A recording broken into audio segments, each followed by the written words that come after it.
আসসালামু আলাইকুম। ঈদ মোবারক। মৌলভীবাজার থেকে আপনাদের সাথে আছি আমি লুনা।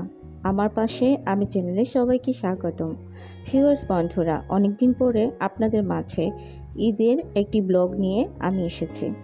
তো বন্ধুরা, দেখতে থাকুন আমার আজকের ভিডিও। এখানে কিছু বাজার দেখছেন বন্ধুরা, এগুলো কিন্তু ঈদের আগেই করে নিয়েছি। এগুলো হচ্ছে ঈদের জন্য। তো টুকটাক বাজার আমি করেছি আমার মতো করে। সবাইকে অনুরোধ করছি ভিডিওটি শুরু থেকে শেষ পর্যন্ত আমার সাথে থাকার জন্য। আর আপনি যদি আমার চ্যানেলে নতুন হয়ে থাকেন তাহলে আপনাকেই বলছি, প্লিজ আমার ভিডিওর কোনো অংশ যদি আপনার মনে একটু স্থান পেয়ে যায় তাহলে অবশ্যই আমার চ্যানেলটিকে সাবস্ক্রাইব করে আমার পাশেই থেকে যাবেন। সেই সাথে সুন্দর করে একটি কমেন্ট করবেন আর লাইক তো বন্ধুরা অবশ্যই আশা করছি। তো বন্ধুরা, এই হচ্ছে আমার ঈদের টুকটাক বাজার। তো রমজান মাসে তো অনেক ধরনের বাজারই করা হয়েছিল, আপনাদের সাথে সেগুলো আমি শেয়ারও করেছি। আর এগুলো হচ্ছে শুধু ঈদের জন্য, মানে ঈদের 2 দিন আগে এই বাজারগুলো করেছিলাম আমি। তো আপনারা কেউ কিছু মনে করবেন না, আমরা যে যেরকম তো তাদের বাজারটাও নিশ্চয়ই সেরকমই হবে, তাই না বন্ধুরা? এখন কিন্তু এই ভিডিওটা কিন্তু ঈদের জন্য, মানে আমি ফিরনি বানাচ্ছিলাম, রেডিমিক্স ফিরনি, এটা আপনাদের মাঝে শেয়ার করছি। তারপরে আপনারা যেগুলো দেখবেন সেগুলো কিন্তু ঈদের পরে করা। আমি সব কিছু আপনাদের সাথে শেয়ার করতে পারিনি বন্ধুরা, বিভিন্ন ব্যস্ততার জন্য আসলে আপনাদের মাঝে আমি অনেক কিছু শেয়ার করতে এখন পারি না। তো যাই হোক বন্ধুরা, কিছু কিছু অংশ আপনাদের সাথে আজকে আমি এতদিন পরে শেয়ার করলাম। তো বন্ধুরা দেখেন, এখানে কিন্তু আমি ফিরনিটা অলরেডি বানিয়ে নিয়েছি, দুধ জাল করে নিয়েছিলাম, তারপর রেডিমিক্স ফিরনিটা দিয়ে দিয়েছি। আর আরেকটা কথা, আমি কিন্তু এখানে গরম মশলা এড করেছিলাম, যদিও ফিরনি মিক্সডে ফিরনিতে ছিল এড করা এগুলা গরম মশলাগুলো, তারপরও আমি আবার দুধের মধ্যে ওই মশলাগুলা দিয়ে দিয়েছি। তো যাই হোক, আমি এখানে 1 লিটার দুধ ব্যবহার করেছি ফিরনির জন্য, আর 2 প্যাকেট ফিরনি ঢেলে দিয়েছি জাল করা দুধে। তো বন্ধুরা, আপনাদের সাথে একটু কথা বলে নিই, আপনাদের ঈদ কীরকম হলো, কীরকম উদযাপন করলেন, ঈদে কি করলেন, অবশ্যই আমাকে কমেন্টে বলতে পারেন, শেয়ার করতে পারেন। আর ভিডিও দেওয়ার মতো আসলে এনার্জি পাচ্ছিলাম না বন্ধুরা, ভিডিও দেওয়ার মতো মন মানসিকতাটাও এখন অনেকটা হারিয়ে গেছে, মানে মন খারাপ থাকে। তো তারপরও ভিডিও মাঝে মধ্যে দেই, আর ব্যস্ততার জন্য দিতে পারি না, কয়েকটি কারণ এখানে জড়িত। তো যাই হোক, এখন যেহেতু ঈদ, সবাই ঈদের ব্লগ ভিডিও দিয়েছেন, আমি দিতে পারিনি। তো কিছু আপনাদের সাথে শেয়ার করার ইচ্ছে ছিল, যতটুকু পেরেছি করেছি। এগুলো কিন্তু ঈদের পরে আমার একটা আপু আছে ঢাকায়, কেউ কেউ জানেন, অনেক দিন আগে আপনাদেরকে বলেছিলাম। আর 2 জন আপু বাইরে থাকেন, আর একজন ভাইয়া বাইরে থাকেন, একজন ভাইয়া দেশে আছেন। তো যাই হোক, ঢাকায় যে আপু আছেন ওই আপু আসবেন আজকে। আমার আম্মু ঢাকায় ছিল আপুর বাসায়, তো আম্মুকে নিয়ে আপু আসবে, সেই জন্য আমি ঈদের 2 দিন পরের ভিডিও এখানে দেখছেন। কিছু আয়োজন করেছিলাম, এখানে আমি মুরগির কুরমা রান্না করব, তারপর গরুর মাংস রান্না করব, এগুলো আর কি। তো যাই হোক, কিছু কিছু শেয়ার করেছি, আর সব কিছু শেয়ার করতে পারিও নি। তো বন্ধুরা, প্লিজ ভিডিওটি স্কিপ করে যাবেন না, এতে করে আমাদের চ্যানেলের অনেক ক্ষতি হয়ে যায়। আর আমার ভিডিও এত বেশি বড়ও থাকে না, এটাও জানেন যারা আমার ভিডিওর সাথে জড়িত আছেন এখনও। তো যাই হোক, এখন আমি মুরগির কুরমা কিভাবে রান্না করছি আপনাদেরকে একটু বলে দিই, এটা আপনারা সবাই পারেন। তো আমি আমার মতো করে করেছি। আমি কিন্তু মাংসটাকে ভালো করে পরিষ্কার করে নিয়ে ধুয়ে নিয়ে তারপর পানি ঝরিয়ে নিয়েছিলাম, তারপর লেবুর রস দিয়ে এবং একটু লবণ মেখে রেখেছিলাম বেশ কিছু সময়, 20 মিনিটের মতো। কারণ হচ্ছে জানেন তো যে লেবুর রস দিলে ফার্মের মুরগিতে একটা গন্ধ থাকে, ওই গন্ধটা কিন্তু চলে যায়, সে কারণেই দেয়া। তো দিয়েছিলাম, সে সাথে একটু লবণও মাখিয়ে রেখেছিলাম। তো তারপর হচ্ছে মাংসের মধ্যে তো প্রচুর পানি থাকে, এটাও সবাই জানেন। তো আমি একটু তেলের মধ্যে ওই মাংসটাকে ভেজে নিচ্ছিলাম, আর সে সাথে পানিটাও শুকিয়ে নিয়েছি, তো দেখেছেন। আর এখন হচ্ছে আমি কুরমাটা রান্না করার জন্য একটি প্যানে তেল গরম করে নিচ্ছি, সেই সাথে গরম মশলা দিয়ে দিয়েছি। এখন আমি কুরমাটা বসিয়ে দিচ্ছি। এখানে আছে পেঁয়াজ রসুন বাটা, একটু পরেই দেব আদা বাটা। তো যা যা লাগে সব কিছু কিন্তু আমি এখানে দিয়ে দিব। আর কুরমাতে তো জানেনই যে হলুদ এবং মরিচ ব্যবহার করা হয় না, ওইগুলো বাদে বাকি যা যা লাগে সবই কিন্তু আমি দিয়ে দিয়েছি। তো বন্ধুরা, আসলে একটা কারণে মনটা অনেক সময় ভেঙে যায়। তো ভেঙে গেলেও কিছুই করার নেই, কারণ এরকম অনেকের সাথেই হয়। আমি যে একা তা না, আমি অনেক দূর কিন্তু এগিয়ে গিয়েছিলাম। যাদের কিছুটা হলেও অভিজ্ঞতা আছে তারা কিন্তু এই বিষয়ে জানেন, আমি অনেক দূর এগিয়ে গিয়েছিলাম বন্ধুরা। কোনো একটা কারণে আমি বেশি একটা আমার কথাগুলো এলোমেলো হয়ে যাচ্ছে।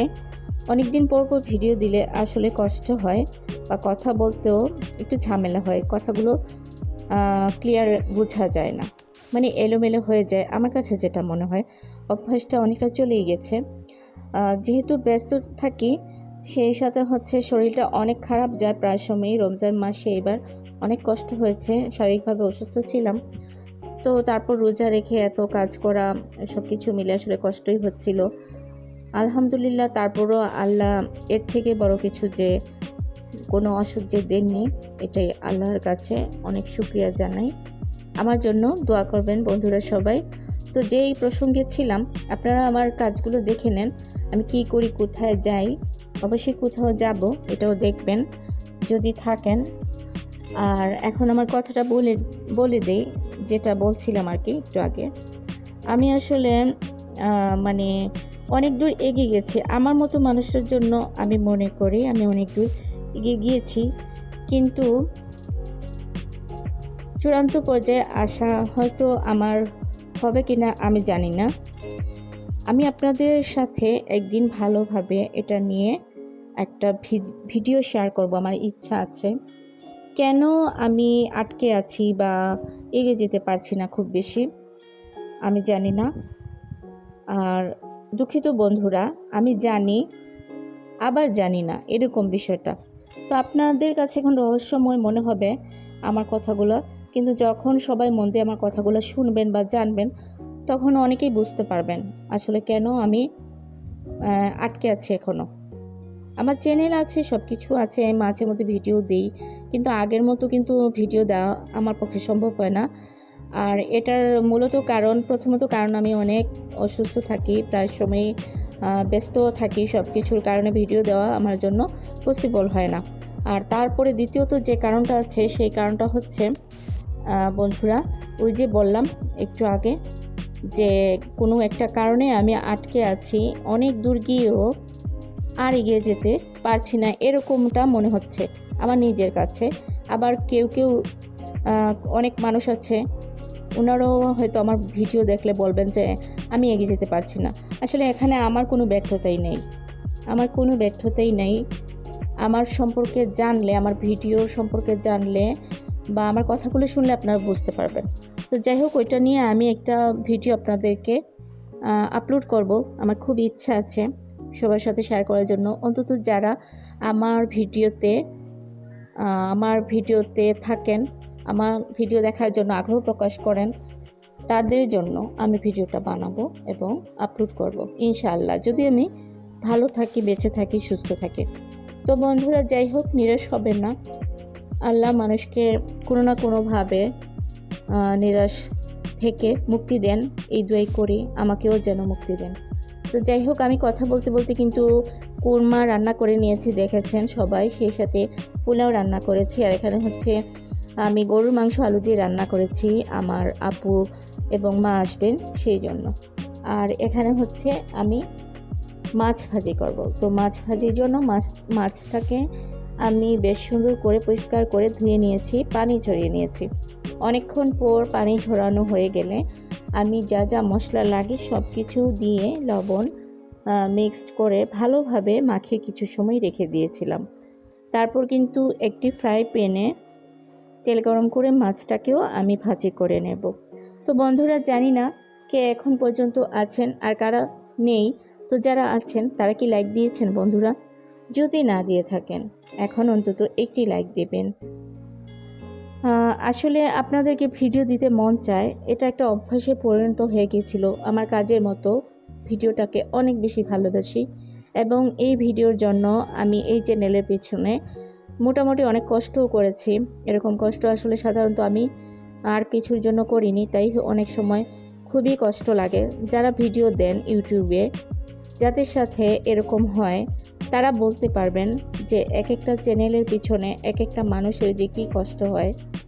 যে ভিডিও বানায় বা ভিডিওর জন্য অনেক কিছু প্রস্তুত করে, অনেক কিছু কিন্তু করা লাগে বন্ধুরা।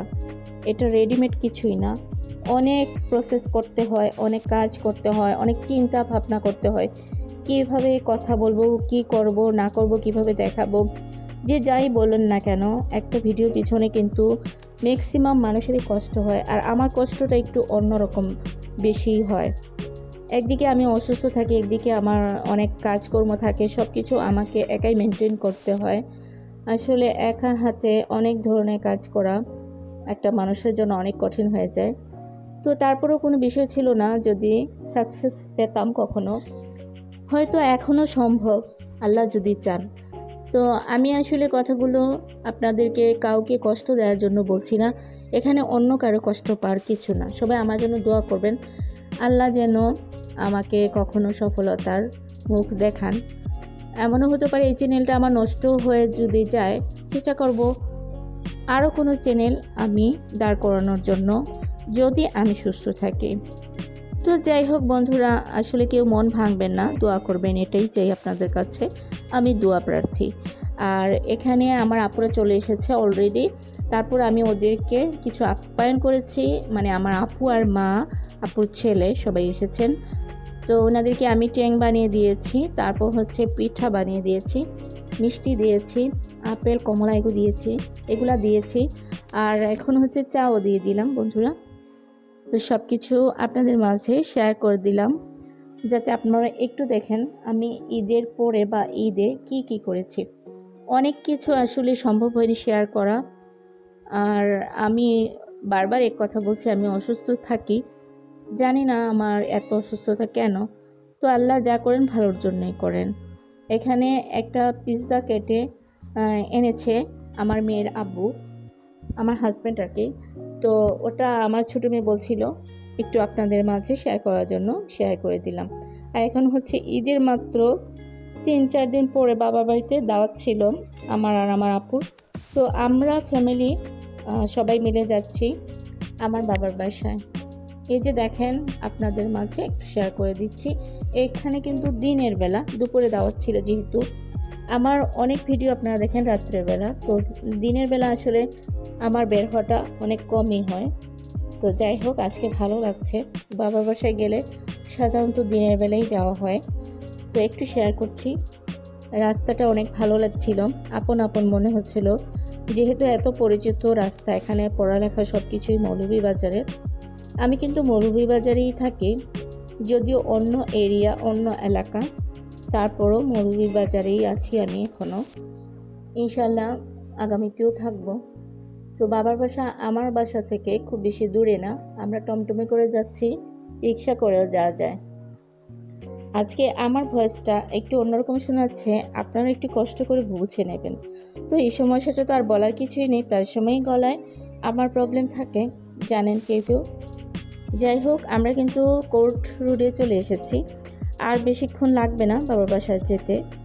তো তারপরও কিছু থাকছে ভিডিও, অবশ্যই দেখবেন। আর অনেকে মনে হয় স্কিপ করে চলে যান, তো এখন আর মন খারাপ হয় না। যারা ভালোবেসে আমার পাশে আমার সাথে শুরু থেকে শেষ পর্যন্ত থাকেন, তাদেরকে আবারও অসংখ্য ধন্যবাদ। তো বন্ধুরা, ভিডিও কিন্তু শেষ না, জানি না কেউ কিছু বুঝতে পারছেন কি না। তো যাই হোক, আপনাদের সবার জন্য আমি অল টাইম দোয়া করি বন্ধুরা, সবাই যেন সবার নির্দিষ্ট লক্ষ্যে একদিন পৌঁছে যেতে পারেন। এখানে বাবার বাসায় চলে এসেছি, আমরা মিষ্টি এবং দই নিয়ে এসেছিলাম। আর এখন হচ্ছে খাওয়া দাওয়ার পর্ব, প্রায় 3টা বেজে গেছে, তার একটু বেশি হবে। এখানে কুরমা আছে, ট্যাংরা মাছের তরকারি, চিংড়ি মাছের বড়া, ছোটো মাছের তরকারি, তারপর ছিল টক কুমড়া ভাজি। ওইগুলা কিন্তু এখানে আনা হয়নি, পরে আনা হয়েছে। তো তাড়াতাড়ি করে একটু ভিডিও করে নিলাম, কেউ কিছু মনে করবেন না। আর এটা হচ্ছে ড্রিঙ্ক খাচ্ছি সন্ধ্যার পরে। তো বন্ধুরা, আজকের ভিডিও মূলত এই পর্যন্তই ছিল। সবাইকে আগামী ভিডিও দেখার আমন্ত্রণ জানিয়ে আমার আজকের ভিডিও এখানেই শেষ করে দিচ্ছি। সবাই সুস্থ থাকবেন, ভালো থাকবেন। আল্লাহ হাফেজ। আসসালামু আলাইকুম।